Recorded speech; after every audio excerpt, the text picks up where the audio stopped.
Genetically Modified Savior. Chapter 1, The Anomaly. The hum of the laboratory equipment filled the sterile, windowless room. Fluorescent lights flickered over gleaming metal tables, the air heavy with the scent of antiseptic and something else, something undefinable. Dr. Alex Mason, a man haunted by shadows under his eyes and a furrowed brow, leaned over a complex array of monitors, his breath held. "Vital signs stable," a robotic voice announced, its monotone a stark contrast to the tension thrumming through Alex's veins. He stared at the incubator, its glass surface fogged with condensation. Inside, a tiny form lay swaddled in a sterile blanket, its skin a startling shade of blue. The infant's chest rose and fell with each breath, a fragile testament to the impossible experiment Alex had conducted. Project Xenogenesis. It had been his obsession, his folly, his desperate attempt to atone for past sins. The idea, conceived in the depths of his guilt, was simple yet audacious: to merge human and alien DNA, creating a being capable of adapting to any environment. But now, staring at the impossible child, he questioned his motives. "Ethan," Alex whispered, a name chosen on a whim, yet it felt right. The child was a paradox, a beautiful anomaly born of scientific hubris, a creature of two worlds, yet belonging to neither. Ethan's eyes fluttered open, revealing bright, curious orbs the color of amethyst. A soft coo escaped his lips, a sound that tugged at Alex's heartstrings with unexpected force. It was a sound of innocence, of hope, of infinite possibilities. "Hello, Ethan," Alex murmured, reaching out a trembling hand to touch the glass. "Welcome to the world." Weeks turned into months, and Ethan thrived under Alex's care. The boy grew at an astonishing rate, his mind sharp and inquisitive, his body a testament to the genetic miracle that had brought him into being. But with each passing day, Alex's anxiety grew. The world was not ready for Ethan. The government, driven by fear and greed, would see him as a weapon, a tool to be exploited. One evening, as Alex watched Ethan sleep, the boy's features serene in the dim light, a sense of dread washed over him. He knew he couldn't keep Ethan hidden forever. He needed to find a safe haven, a place where the boy could grow and learn without fear of being used. Alex made a decision. He would leave the lab, his sanctuary, his prison. He would take Ethan and disappear into the vastness of the world, hoping to find a place where they could both belong. With a heavy heart, Alex packed a few essentials, scooped Ethan into his arms, and stepped out of the lab into the unknown. The weight of the world rested on his shoulders, but the warmth of Ethan's small body against his chest gave him the strength to carry on. Chapter 2. The Plea. The sleek obsidian spacecraft descended through Earth's atmosphere, its engines whispering a lullaby of advanced technology. Within its gilded halls, Princess Anya of the Krill paced restlessly, her iridescent scales shimmering with a nervous energy. The weight of her people's suffering bore down on her, each passing moment a silent scream of despair. A deadly plague, a relentless predator of flesh and spirit, ravaged her homeworld. The Krill, once a vibrant and harmonious civilization, now teetered on the brink of extinction. Anya had exhausted all avenues of traditional healing, their ancient remedies powerless against the insidious disease. As a last resort, she had embarked on this desperate mission to Earth, a planet renowned for its scientific prowess, but also marred by a history of conflict with the Krill. Swallowing her pride, Anya had sent a plea for aid, hoping that empathy would outweigh the scars of the past. "Approaching Earth's designated landing zone," a robotic voice announced, breaking the silence. Anya stepped onto the viewing platform, her gaze fixed on the sprawling cityscape below. The human world, a chaotic tapestry of steel and concrete, buzzed with a frenetic energy that both intrigued and unnerved her. Stepping off the ship, Anya was met by a delegation of human officials, their faces a mask of cautious curiosity. Leading them was Dr. Elizabeth Collins, a renowned virologist with a reputation for brilliance and a steely determination. "Princess Anya," Dr. Collins greeted, her voice carefully neutral, "welcome to Earth. We received your message and are prepared to offer any assistance we can." Anya bowed her head in gratitude. "Thank you, Dr. Collins. My people are suffering greatly. We have exhausted all our resources and are desperate for a cure. Dr. Collins nodded, her expression grim. We understand the gravity of the situation. Our scientists are already analyzing samples of the plague, but we need more information. Can you tell us anything about its origins, its symptoms? Anya hesitated, a flicker of doubt clouding her eyes. Could she truly trust these humans? A lifetime of distrust and suspicion whispered warnings in her mind, but the urgency of the situation outweighed her doubts. Taking a deep breath, Anya recounted the harrowing tale of the plague's emergence, its rapid spread, and the devastating toll it had taken on her people. As she spoke, a figure emerged from the crowd, his eyes fixed on her with an intensity that sent a shiver down her spine. It was Dr. Alex Mason, a name that resonated with a mix of curiosity and unease within the Krill community. A brilliant geneticist, Mason had been ostracized from the scientific community for his controversial experiments, yet rumors of his groundbreaking discoveries had reached Anya's ears. Could this man, this outcast, hold the key to saving her people? As Anya met Mason's gaze, a flicker of hope ignited within her. Perhaps in this unlikely alliance, a path to salvation could be found. Chapter 3. The Odyssey. The stars stretched out before them, a vast canvas of shimmering light against the endless black. Inside the cramped confines of the Krill ship, the silence hummed with a tension as thick as the recycled air. Ethan, his mismatched eyes reflecting the galaxy's glow, sat across from Princess Anya, their knees nearly touching. "You're quiet," Anya observed, her voice like the gentle rustling of leaves. "Is something troubling you, Ethan?" He hesitated, unsure how to explain the unfamiliar sensations swirling within him.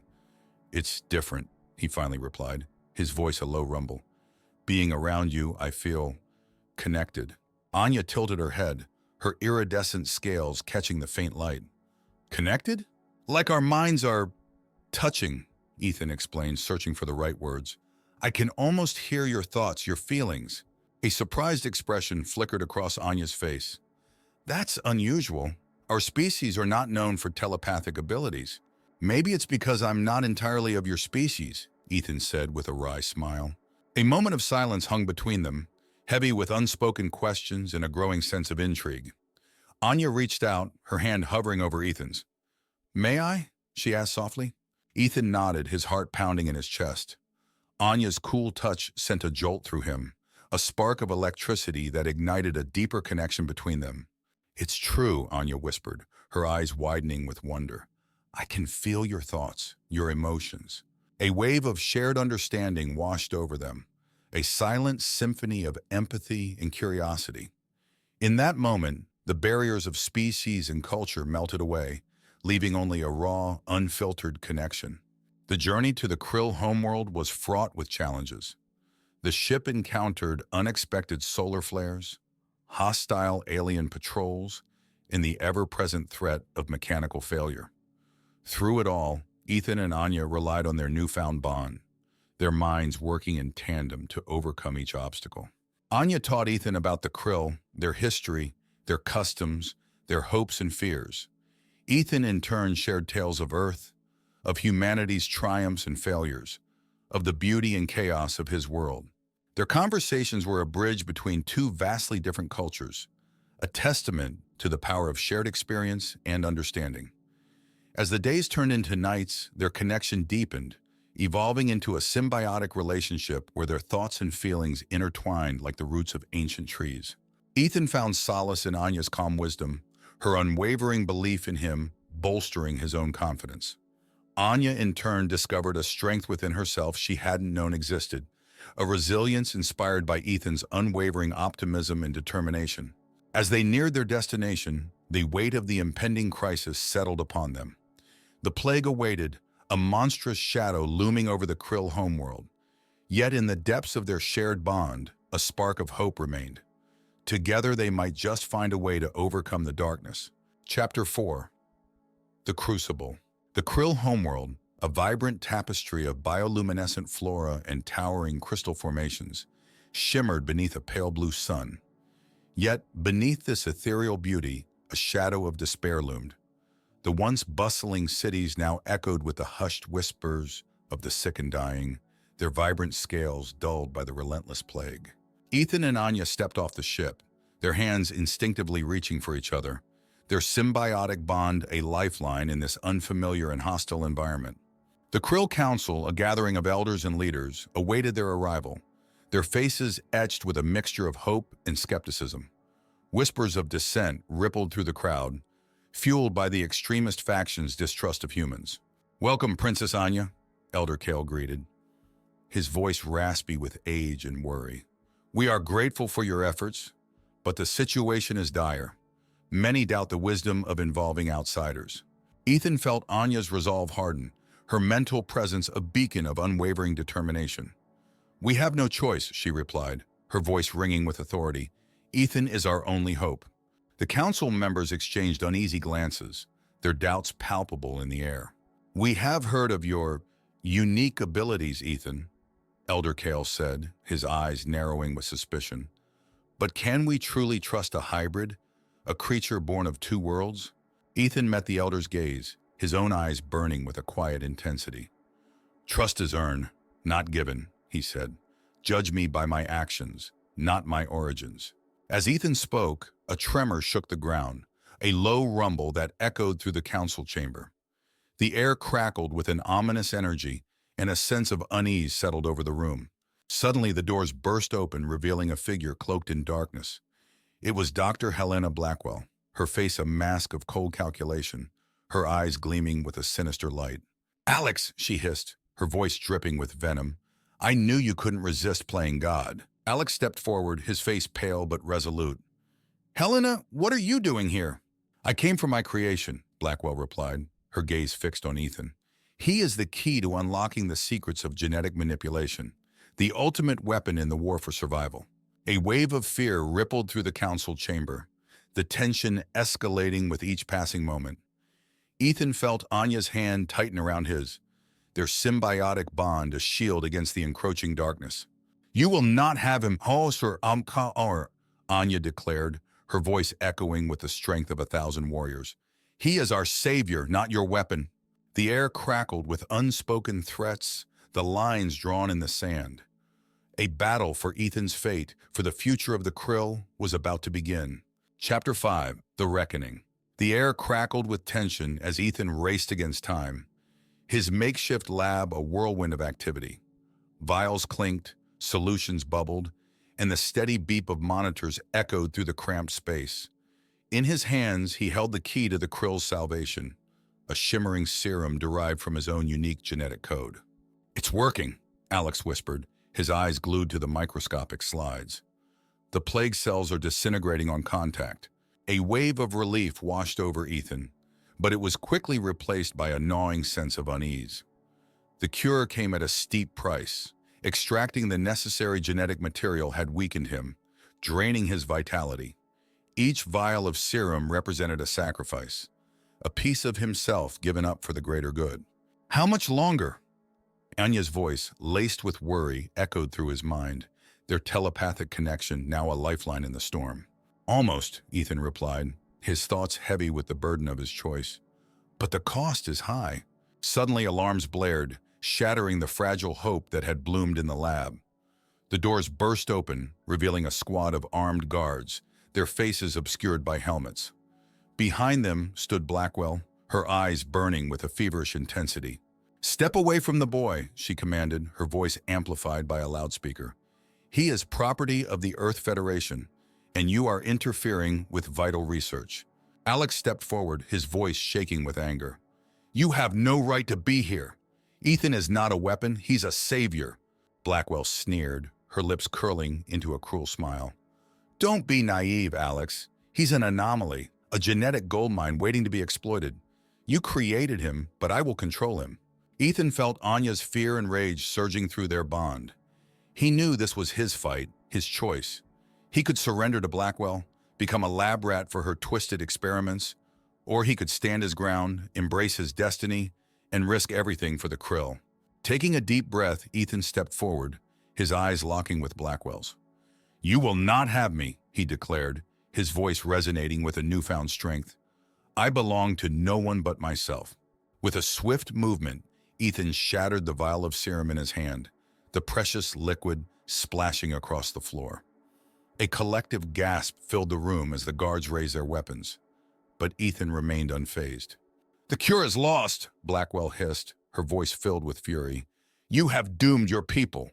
Ethan met her gaze, his eyes blazing with defiance. "No," he said, his voice echoing through the chamber. "I have given them a chance to fight, to survive, to forge their own destiny." The guards hesitated, their resolve shaken by Ethan's unwavering conviction. Anya seized the opportunity, her voice ringing out like a battle cry. "This is our home, our fight," she proclaimed. "We will not be slaves to fear or to those who seek to control us. Join me, my people, and let us reclaim our future." The council members, inspired by Ethan's courage and Anya's leadership, rose to their feet, their voices joining in a chorus of defiance. Blackwell, outnumbered and outmatched, retreated with her guards, a look of defeat etched on her face. As the echoes of the confrontation faded, Ethan and Anya stood side by side, their hands clasped, their bond unbreakable. The path ahead was uncertain, fraught with danger and sacrifice. But together they would face it, their hearts filled with hope, their spirits ignited by the fire of freedom. Chapter 6: The Symbiotic Legacy. The Krill homeworld bloomed anew, where sickness had cast a pallor over the bioluminescent flora. A vibrant glow now pulsed with renewed life. The air, once heavy with despair, now carried the sweet scent of hope. The Krill, once on the brink of extinction, celebrated their survival with a symphony of chirps and clicks, their joy echoing through the crystalline cities. Ethan, weakened but alive, stood beside Anya on a balcony overlooking the revitalized landscape. His sacrifice had not been in vain. The remaining serum, though limited, had been enough to stem the tide of the plague, giving the Krill's natural immune systems a fighting chance. Anya's hand rested gently on his arm, their connection a soothing balm for his weary soul. "You saved us, Ethan," she said, her voice soft yet filled with awe. "You are a hero to my people." Ethan smiled, a warmth spreading through his chest despite his physical exhaustion. "It wasn't just me," he replied, his eyes meeting hers. "We did this together." Their gazes locked, and a wave of understanding passed between them, unspoken yet profound. The symbiotic bond they shared had deepened, transcending physical limitations and forging a connection that defied explanation. They were two souls, intertwined, forever linked by a shared experience of sacrifice and triumph. In the aftermath of the crisis, a new era of cooperation dawned between humans and Krill.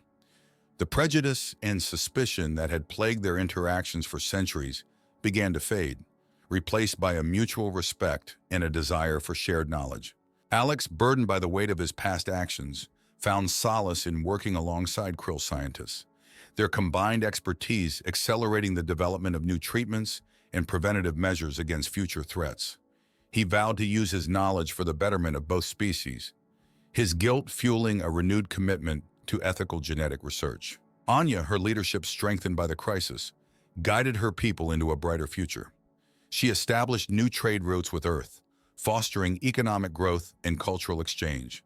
Schools were built where Krill and human children learned side by side, their laughter echoing through the once silent halls. Ethan, forever changed by his experiences, embraced his unique identity as a bridge between two worlds. He became an ambassador, traveling between Earth and the Krill homeworld, sharing his knowledge and promoting understanding. His story, a testament to the power of hope and unity, inspired generations to come. The symbiotic bond between Ethan and Anya remained a constant, their connection a source of strength and guidance. They often found themselves finishing each other's sentences, anticipating each other's needs, and sharing a profound empathy that transcended words. As the sun dipped below the horizon, casting long shadows across the land, Ethan and Anya stood in comfortable silence, their hands clasped, their minds intertwined. The scars of the past had not vanished entirely, but they were fading, replaced by the promise of a brighter future. A future built on trust, cooperation, and the enduring legacy of a genetically modified savior.